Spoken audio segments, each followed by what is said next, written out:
All right. I want to bring in my guest, the one and only man of the hour. He always has something fascinating to say out of his mouth every time he opens it, and I appreciate him for coming on. Caleb Maupin. He is a speaker, writer, journalist, political analyst, and author. He has a new book, The Killing of Brian Thompson. Do I have that right? Good. I want to make sure I get the title right. Welcome to the show, Caleb. Sure. I was going through the other part, but I realized the other part didn't necessarily apply anymore because it's not the same book. Yeah. Well, it's The Killing of Brian Thompson and the Danger of an American Years of Lead. That's actually the full title. And please go into that. Let's start off with that, just because I wanted to get a good outing for this book. When did it come out? It just came out, correct? It did. And it's been up and down on Amazon. Amazon's a little uncomfortable with it, but right now it's up on Lulu, for sale. So Amazon's being a little weird.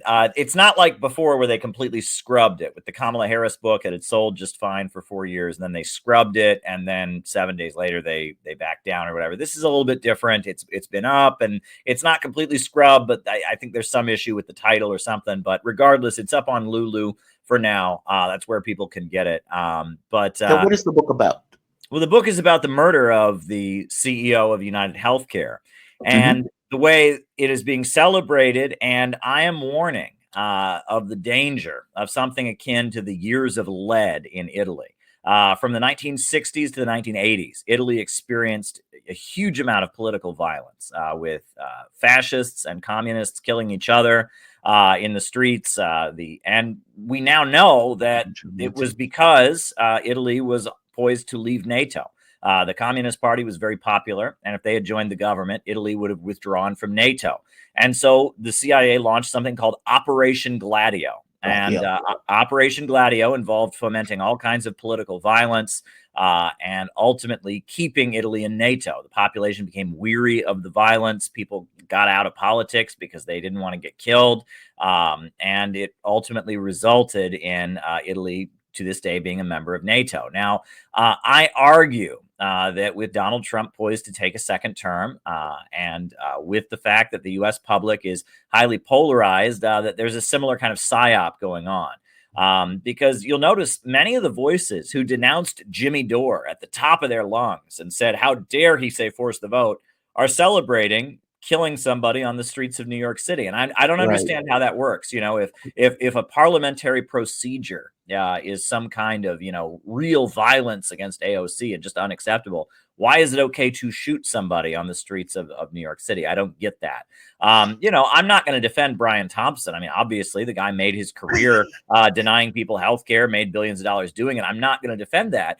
But acts of senseless violence are not going to solve it. We need a real mass movement of people getting together and making real demands. The problem is not, quote unquote, bad people like Brian Thompson. The problem is a system.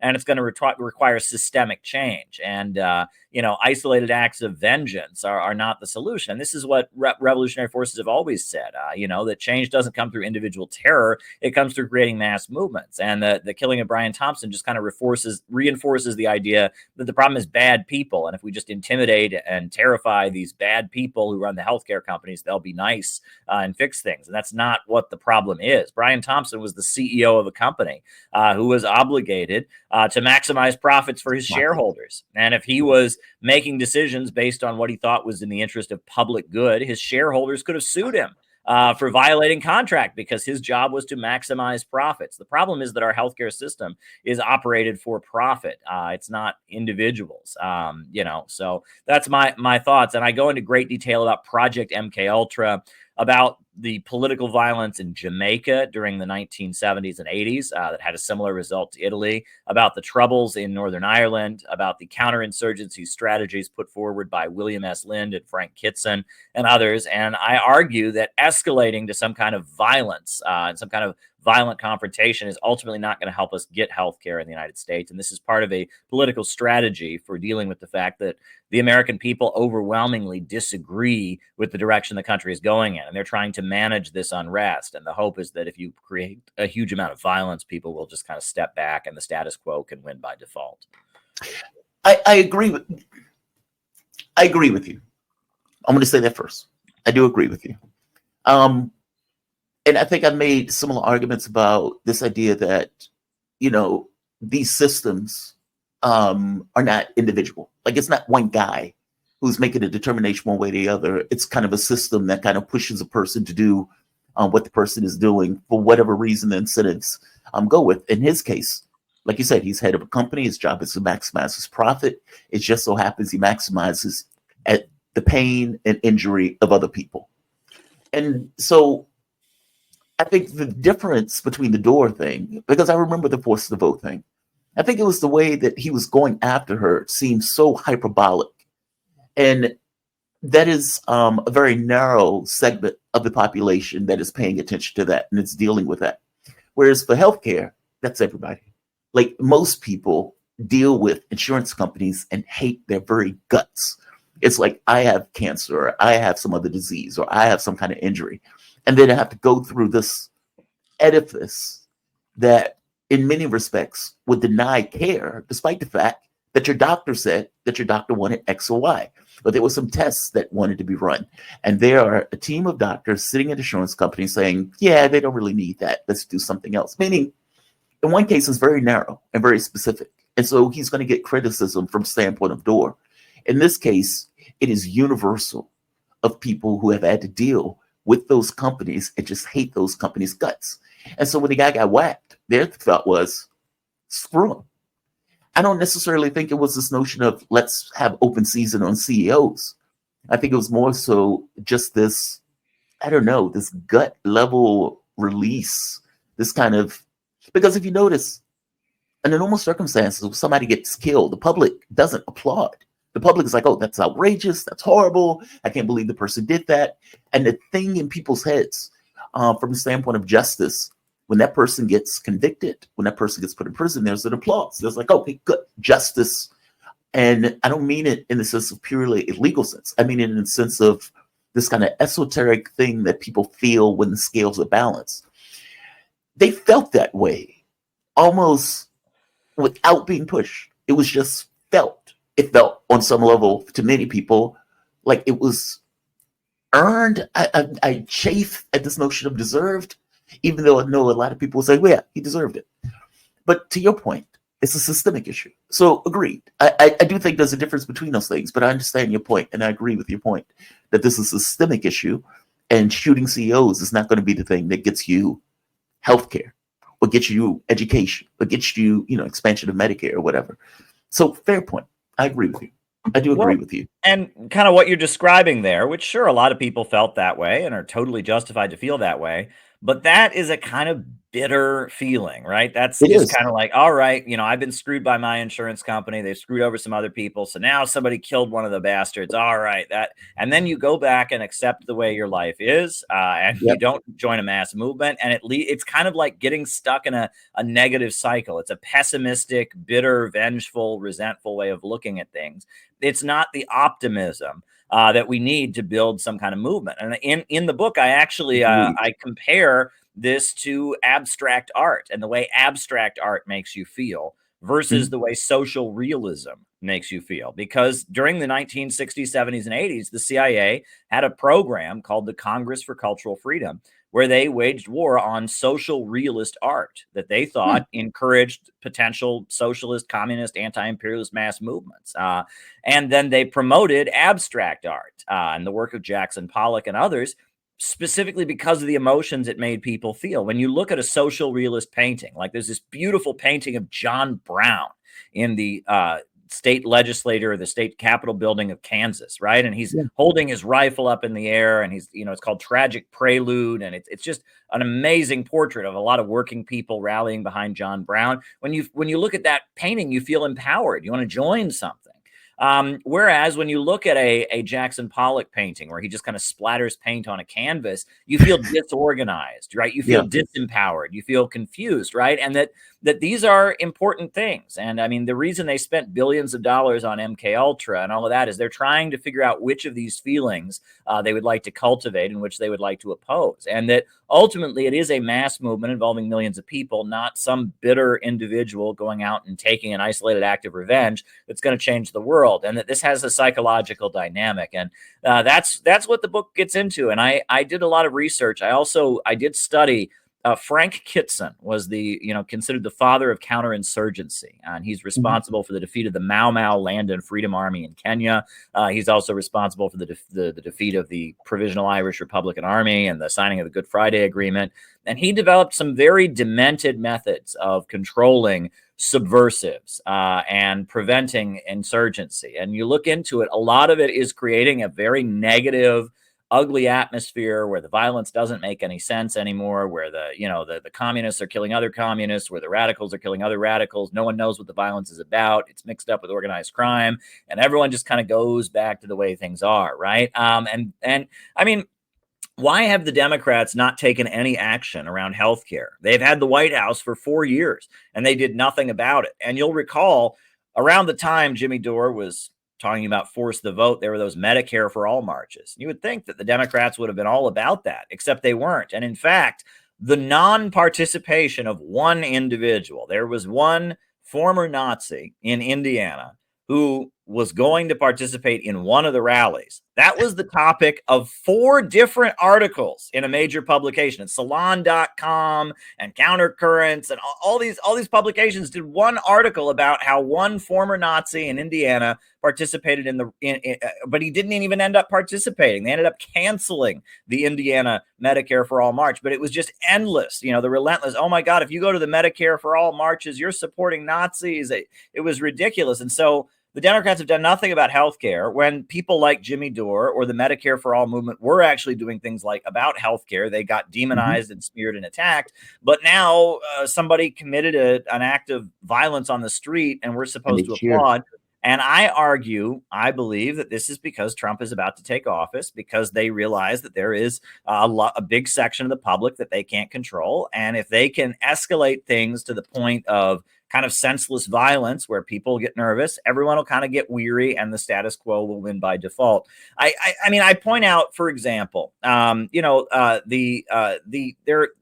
way counterinsurgency is generally waged is what they do, and this is the strategy, is that they don't want there to be a light switch effect, right? If it's like you're either with the establishment or you're against it, well, then the anti-establishment forces win because people are mad at the status quo. They want to make it like you're with the establishment or you're in crazy land. There's a million different places you could be. Chaos, violence, instability, competing ideologies, crazy conspiracy theories. So by default, people just kind of go back to the status quo. And that's kind of what they've done. That's how they've managed dissent in the United States. You notice anytime any news event happens, immediately all over Twitter, all over Facebook, you have people calling it a false flag. And they've created this thing where you can believe CNN or you can go into crazy land, and there's just kind of crazy stuff competing with each other. There's not a clear message. There's different people who hate each other, and that's how they win, is they create this atmosphere where the dissident community is so confused and divided and angry and saying contradictory things, and everyone just kind of goes back to supporting the status quo. And that's what they were able to do in Northern Ireland. That's what they were able to do to some degree in Kenya with the Mau Land and Freedom Army. Frank Kitson developed the method of psychological operations and the use of what he called counter gangs. And that is how they're able to control what he calls subversives. And in classic counterinsurgency narratives, they argue that subversion leads to terrorism. Terrorism leads to civil war. Now, what they mean by terrorism is mass movements that are able to exercise power and force, the government to do things. I don't consider that to be terrorism. That's a different thing. But they argue, Frank Kitson's, counterinsurgency writing, he argues that all societies are in some level of counterinsurgency at all times. No society is ever purely at peace or purely at war. And then it's kind of, you have subversion, you have terrorism, you have civil war, and that the goal is to, keep things as low as possible in the category of subversion as long as possible, prevent any kind of mass movement that he would consider to be terrorism, and then ultimately prevent a situation where the government itself divides and you have some kind of civil war. And so if you can keep the subversives at each other's throats, if you can keep the subversives divided, confused, isolated, then you can keep the currently existing state in power. And that's what I argue is being done. And I argue that the glorification of this isolated act of violence serves that end. I know, but Do you accept that this is natural phenomena, though? Meaning a public that feels thanks, truck. A public that feels disempowered with an inability to do anything because they feel the political branch is effectively captured, which it is. And they believe that the political branch is not working in their best interest, meaning a political solution is required for, whether it's healthcare, whether it's education, for any of those issues. And a political solution, as you pointed out, especially for the Medicare for all stuff, is nowhere to be found because of the way the political parties are organized, and the left party that is supposed to, at the very least, philosophically, supposed to care about that issue, fundamentally doesn't, because all things being equal is getting his money from the same place. The killing of the CEO, I accept it as, okay, well, this guy did that. But to me, the public sentiment to it is natural, meaning it may not be great. And as you pointed out, it is a very bitter thing, but I don't get the sense that it needs to be managed or massaged. It's just kind of a natural phenomenon as a result of A, feeling disempowered, and B, this kind of release valve of what took place within context of that disempowerment. Or do you disagree with that? Well, first of all, I do want to just put out there, I'm not sure Luigi Mangione is guilty. I've seen some rather convincing evidence that he may not actually be the guy. They may have the wrong guy. The eyebrows don't match. There's other things about him that the lips don't match. Yeah, it's very weird. Yeah, so I want to throw that out there, and it's really odd that like Mayor Eric Adams didn't use the word alleged when he described the case. That the media has just kind of decided this guy is guilty, and then there's a social media chorus saying, "Yeah, he's guilty, and we love him for doing it, and look how good looking he is." It's like this guy has due process of law. Right? I mean, people have said this is kind of a weird, like, opposite of the O.J. Simpson case. And in the case of O.J. Simpson, they thought he was not guilty. In this case, all the fans are saying he's guilty, and I mean, it's we love him. Right, we love him for it. Right. Yeah, it's a very, very bizarre situation. But that said, again, the response of the establishment to things like the Medicare for All march, things like Force the Vote, has been this overwhelmingly hostile one, because that's what could actually make change. And that I don't think there's any danger in the establishment glorifying. This is just, oh, look, somebody, there's no danger in the establishment glorifying this particular act. And it will also further create an atmosphere where people, will copy this. Look, I know, for example, right, as somebody who works in media, I know you know this as well, right, that if somebody goes and jumps off the Empire State Building tomorrow, we can't cover it because more people will do that, right? So usually when there's political violence, the response of the media in particular is to not play it up. They don't emphasize it because they don't want to have copycat incidents. But that's not what's happening here with the media. They're really, they're planning like biopic documentaries about Luigi's life already. He hasn't even been convicted yet. I think it's because they were so shocked at the response. I mean, like, I gotta be honest, I've never seen a situation where somebody gets killed and the public largely applauds. And there's this division between the public's point of view of like, hey, good job. Like you said, we don't even know if the guy did it or not, but they're like, yeah, this guy did it and good job. He's this kind of hero. Whereas the elites are flipping out saying, oh my God, this is horrible. How can you people be applauding this? Like, there's a weird, I've never seen this dynamic before. And, from my point of view, it's like, that should give some level of context to the level of anger that is in a society where you would see something like that. And as opposed to being repulsed by it, the majority of the public, especially the people who are poor, who have to deal with insurance companies and everything else, ultimately ended up agreeing. It's bizarre. I guess my point is, it's possibly that they're playing it up like in the media and everything else because they're so shocked at the response to what he did. It may not necessarily be something like a governmental force coming into play, maneuvering events. They almost don't have to, given the material conditions that people are living in. Well, there's one parallel that I've seen, which is Christopher Dorner. If you remember 2013, former police officer Christopher Dorner, who had been fired for reporting on other police officers, like mistreating, people that were held in jail and stuff. Yeah. He launched a series of revenge killings against police officers. I believe it was in Los Angeles. And I remember that. I do remember that. Yeah, and there was very widespread social media support for Christopher Dorner because of the history of police brutality.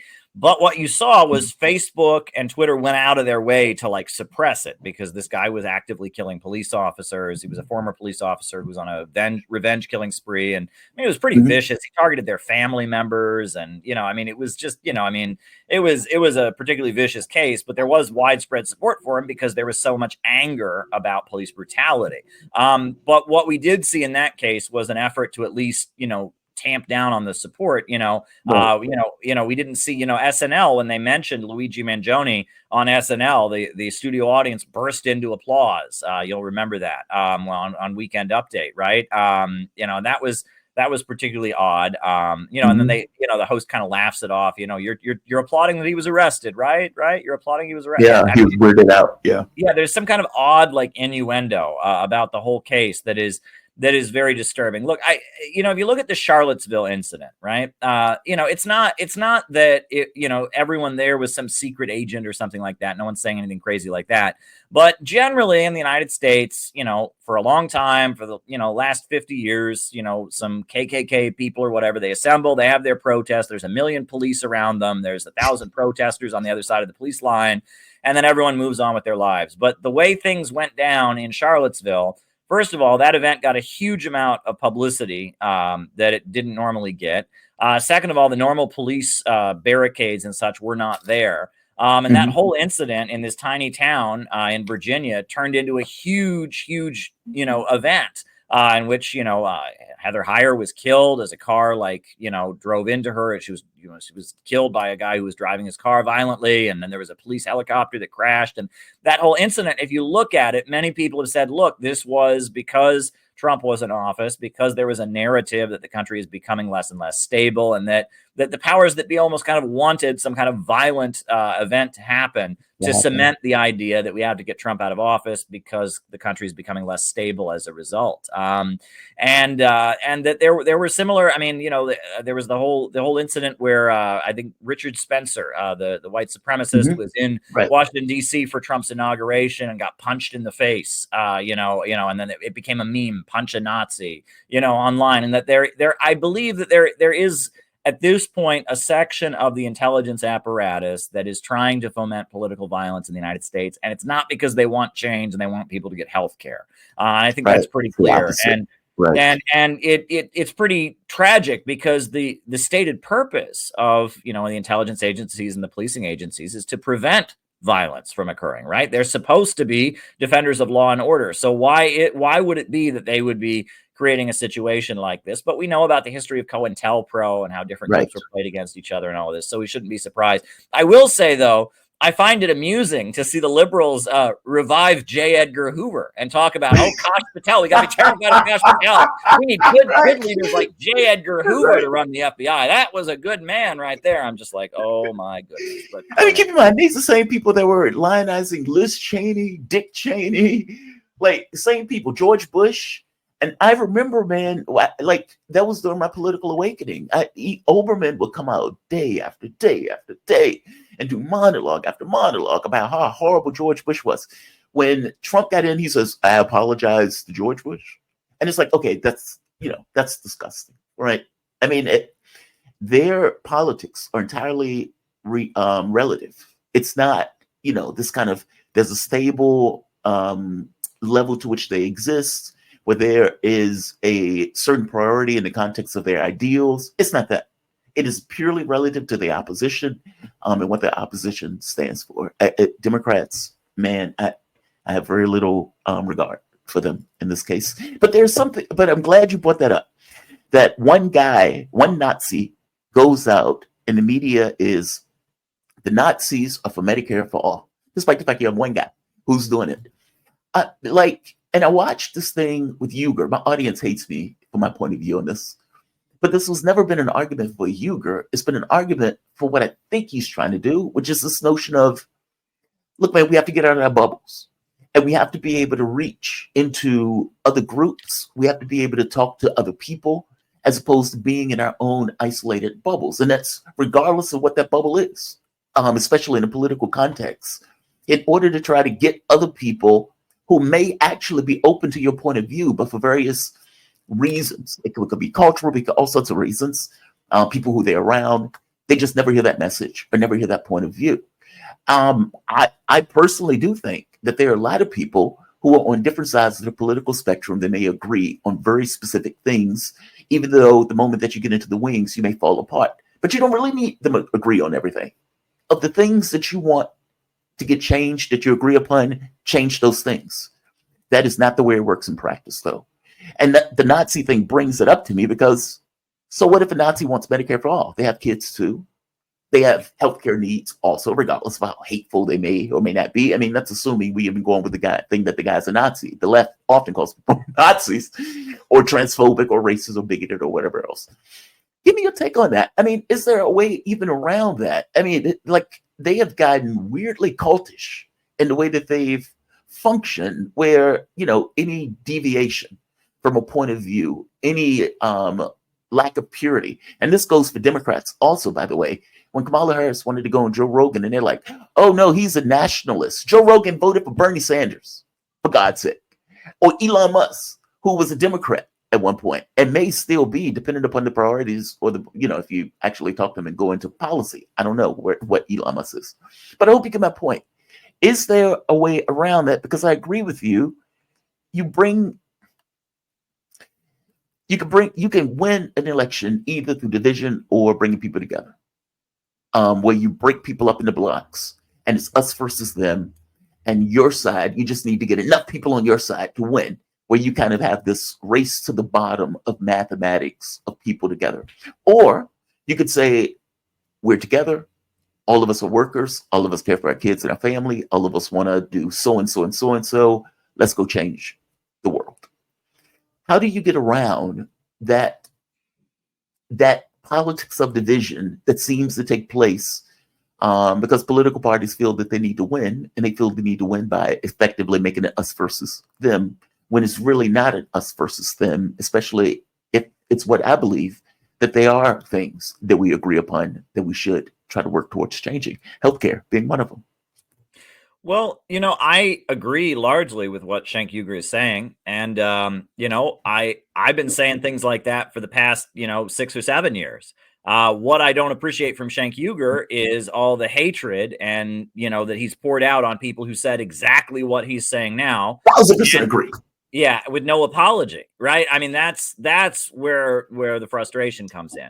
But yeah, I mean, I agree with I've been saying the exact same thing. Yes, there's plenty of people in the Trump camp that are anti-establishment. The defense of the establishment against Trump is not coming from a good place. You can disagree with different things about Trump, but you have to admit Trump derangement syndrome is not coming from a place of wanting what's best. It's coming from a defense of the FBI, from a defense of NATO, from a defense of the Pentagon, forever wars, and all of that. So, I mean, that's kind of where I stand with it is, yeah, I'm glad you're saying that, but I just wish there hadn't been so much, gut level, go for the kill hatred against anyone who said that for the past, at least 6 or 7 years. So there you go. 1,000% agree. 1,000% agree. No, man, I agree with you on this. I'm curious, from your point of view, looking at this year, what do you think is the biggest story that hasn't necessarily been reported in this year? We have about 3 minutes left. I'm curious on your take. And I meant to ask my other guest, and I didn't get a chance to ask him, but I'll ask you since we're closing the year out. Okay. Well, I think that the thing that I find the most interesting is all the stances that Donald Trump has taken that did not match up with what even his own team was saying. I find that interesting. A lot of things that Trump said. For example, Trump wants to continue negotiating with North Korea. Wall Street Journal has denounced Trump over that. Everyone on Trump's side is saying to him, we don't want you to do that. And Trump is saying, no, I want to negotiate with North Korea. That's interesting to me.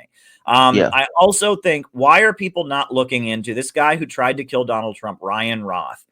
Right there. The ties to Ukraine, right? They've got this narrative that Iran tried to kill Trump. It looks to me like Ukraine tried to kill Trump. And that should be on the front page. I mean, the Ukrainian government is so dependent on that billions and billions of dollars of American money that's coming in. It looks to me like they tried to kill a presidential candidate. That should be on the front page of every newspaper. I mean, if we have some foreign government doing it and it's not Iran, it's Ukraine, that's a big deal. And by the way, I said the exact same thing. I was like, this guy because Robert Fico has said as much, that he believes that the Ukrainian government tried to kill him since he was against the Ukraine war. And now you have Donald Trump, where a guy had been in Ukraine for God knows how long. The guy was obviously dangerous. I mean, he was noted to be dangerous, comes back in the US, zero issue him coming back into the US, and then all of a sudden ends up being in a position of trying to whack a US president. And they're like, nothing to see here, folks. Yeah. Nothing to see here. Right. And then they want to run with this story about, oh, Iran. Well, I'm sorry, the guy who got very, very close. I mean, you know, and also what happened with the other one, right? The guy who got him in the ear. What's the story there? Why don't we have biopics and all kinds of background about who that guy is? We know nothing about that guy. Like, it's just been kind of brushed under the rug. You know, Trump came very, very close to losing his life on July 13th of this year. And we know nothing about the guy who did it. And then we know the follow-up guy was pretty tied in with Ukraine. So all of that makes me think that there's potential that things could go in a good direction. You know, at our event coming up on the inauguration, which I'm excited about you coming to, it'll be on January 20th. Yeah, Hilton Garden Inn. We got a lovely event. It's going to be good food and all kinds of stuff. You know, we are going to be out, you know, at the inauguration beforehand. We're calling on Trump to build a peace bridge over the Bering Sea to connect the United States via Alaska to the Russian Far East and pivot our economy away from NATO and toward the exciting new expansion that's going on in the East with the BRICS, et cetera. And ultimately, that will be in America's economic interest. If we can get out of this dying Western financial system and tie ourselves to the exciting new world. I mean, there's a whole slew of countries that are set to join the BRICS on January 1st. I don't know if you've seen, but, you know, and yeah, very exciting. So I think the future of America economically is tied in with this new economy. It's not tied in with the British Empire and the colonial powers, et cetera. So I'm hoping that Trump can pivot the United States in that direction. And we're going to be doing our best to engage with anybody about how we can move away from imperialism and have a government of action that fights for working families. By the way, I would love to have, is that bit going to be filmed? I would love to play it to my channel. If you yeah, it'll be live streamed and filmed, and yes, absolutely, we can do that for sure. Okay. Yeah. If you are doing that through stream shit, whatever you're doing that with, and however you're doing that, I would love to play it through my channel just so the audience can see it. Well, Peter Coffin is involved, and he's involved with all of that, and yeah, we'll do it for sure. Very good, badass, man. Caleb, you have a fantastic year, man. I really hope you have the best year that you've ever had in your life.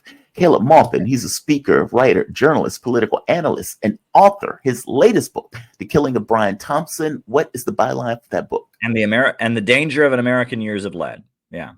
Dangers of America Years of Lead. Yeah. Operation Gladio. I hadn't heard about that one in a long time. Thank you, man. I really appreciate it. You have a decent day and a fantastic year. Have a good one, Caleb. All